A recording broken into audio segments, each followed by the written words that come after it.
विक्रांत नाम के व्यक्ति की शादी अरेंज मैरिज के तौर पर संध्या से हुई थी। दोनों की शादी अरेंज मैरिज होने के कारण वे दोनों एक दूसरे को पहले से नहीं जानते थे। शादी के बाद दोनों एक दूसरे को जानने पहचानने लगे। कुछ ही दिनों में दोनों एक दूसरे को अच्छी तरह से समझने लग गए थे।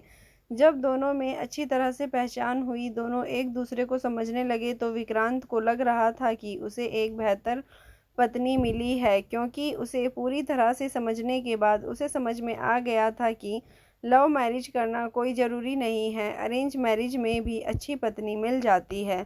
दोनों की नई नई शादी हुई थी, इसी कारण से दोनों एक दूसरे को अच्छी तरह से समय देते थे। उसके बाद दोनों एक दूसरे के काम में हाथ बटाया करते थे। पति पत्नी बहु दोनों में खूब प्यार था।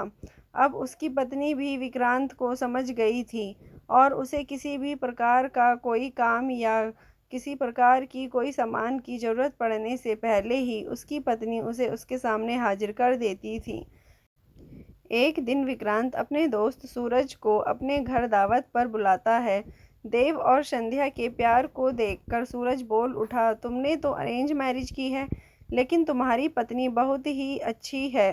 तुम बहुत ज़्यादा खुशकिस्मत हो, तुम्हें अरेंज मैरिज होने के कारण भी इतनी अच्छी पत्नी मिली है।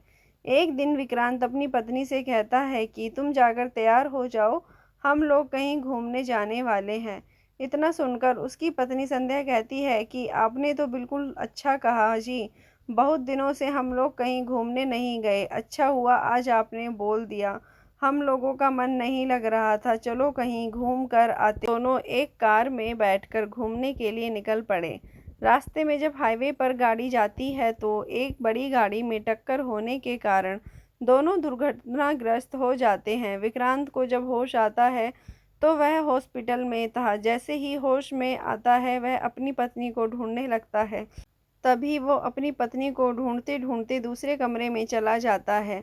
तुम्हारी पत्नी की पैर की नसों में ज़्यादा खून निकलने के कारण पैर को काटना पड़ा है, वह नहीं चल सकती है।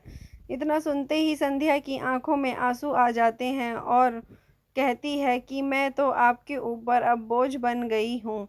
उसके बाद विक्रांत कहता है कि ऐसा नहीं, ऐसी कोई बात नहीं है, इतने दिनों से तुमने मेरा ख्याल रखा था, अब मेरा फ़र्ज़ बनता है कि मैं भी तुम्हारा ख्याल रखूँगा।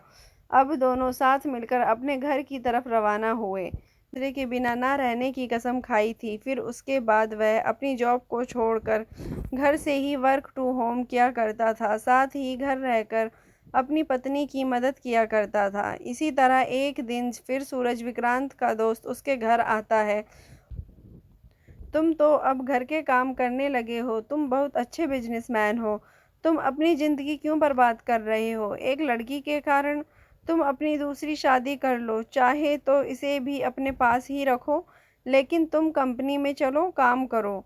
इसके बाद विक्रांत कहता है कि मेरी पत्नी से बढ़कर मेरी ज़िंदगी में कुछ भी नहीं है, मैं उसकी देखभाल हमेशा करूँगा और करता ही रहूँगा, क्योंकि हमेशा से ही उसने मुझसे प्रेम किया है।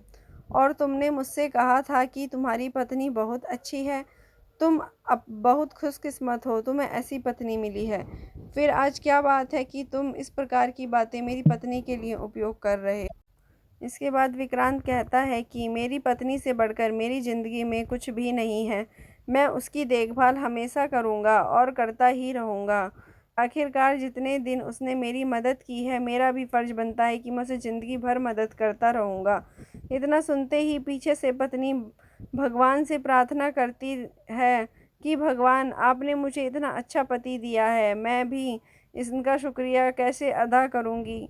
और वह सदा के लिए एक दूसरे से प्रेम करते रहे और अपनी ज़िंदगी को आगे बनाते रहे। इसलिए मेरा मानना है कि पत्नी चाहे जैसी भी हो, उसे कभी नहीं छोड़ना चाहिए, और पत्नी को कोई तकलीफ़ होती है तो उसका साथ देना चाहिए, ना कि उसका साथ छोड़ना चाहिए।